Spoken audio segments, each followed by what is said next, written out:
Because I don't know who is friend, who is enemy. And you know, right from the beginning of this ministry, is the ministry that most persecuted in the world. The most persecuted ministry. And who are the people persecuted in ministry? My people, Africa. I take it back again. This ministry is the most persecuted ministry in the world. There is no name my people have ever called, and there is nothing they have never done. Straight thing. And who are the people? My people, Africa. It has not been an easier thing, if not God. That is why I choose to live a lonely life. If you want to see me, come to this church. I don't go out. That's lonely life. Because it has not been easy.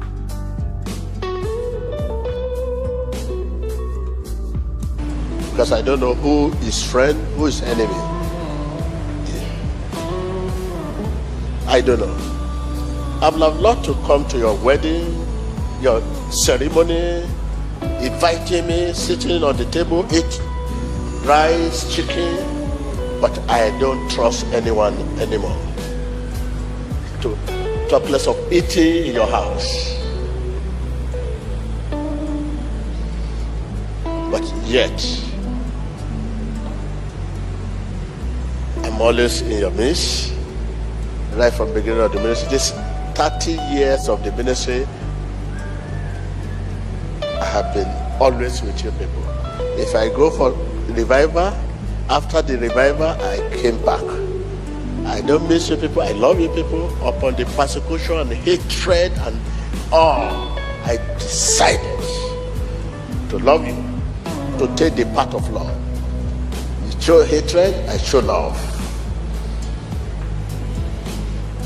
But I want to say something. I love you so much. And I will always stand for the path of love.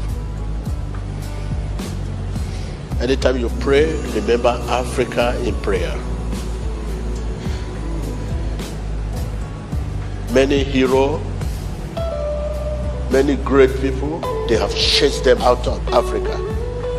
What has happened to me right from the beginning of the ministry is enough to chase me out of this country. No, it has never happened to any minister of God in this world. What has happened to me? Mention any ministers of God it has happened to. No. In this world, no ministers of God. But no, I'm still in your midst. And they were enough to chase me out of Nigeria, Africa. But I will go for revival. And always revival, you see the stadium full.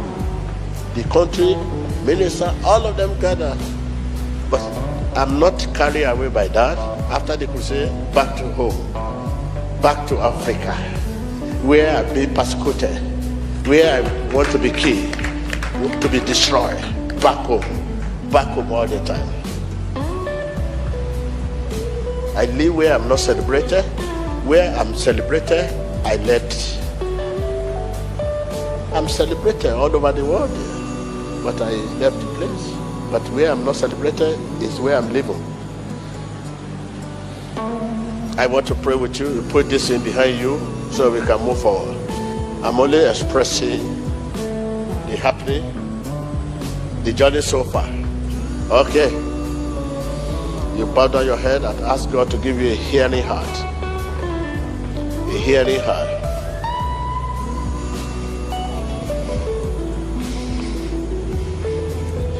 In Jesus Christ's name. Ask God to give you strength so that you will not give up. Don't give up. Where you are not celebrated is the best place to stay, to get strength. When you are in the midst of battle, you are building yourself. It's good.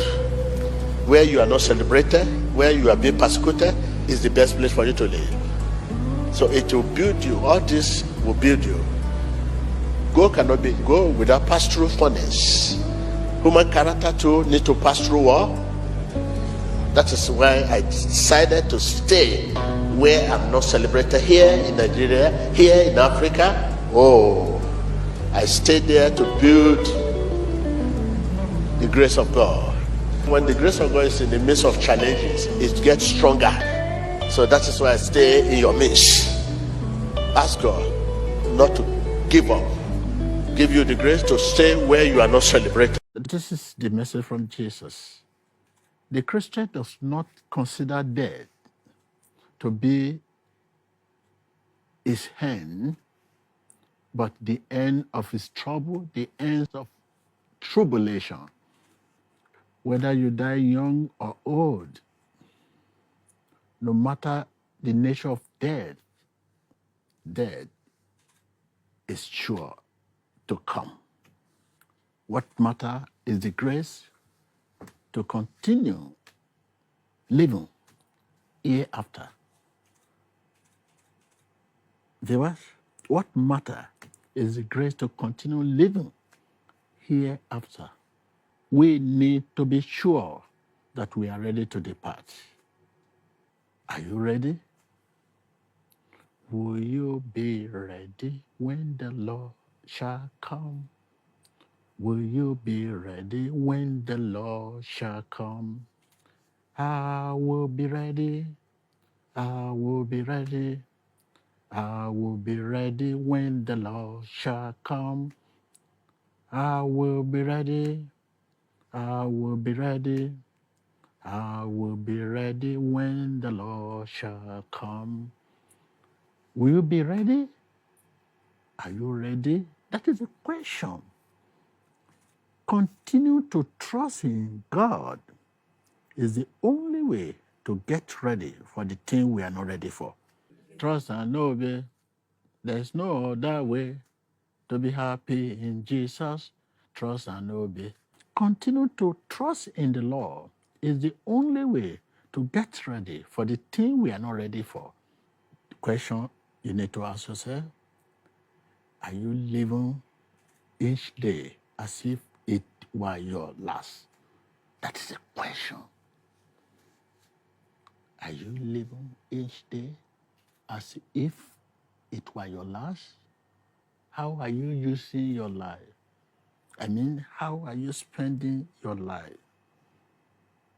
Because the greatest way to use life is to spend it on something that will outlive it. For instance, to love someone more dearly every day.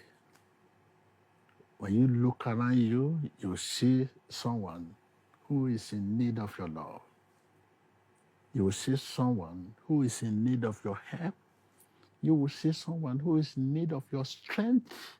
You will see someone who is in need of your time to help a wandering child find his way. I mean, to help widowers, orphans, the less privileged, and the unsaved. To follow truth, like the book of John 14, verse 6. As blind men long for light, to keep our heart fit for his holy sight and answer when he calls. This is our task.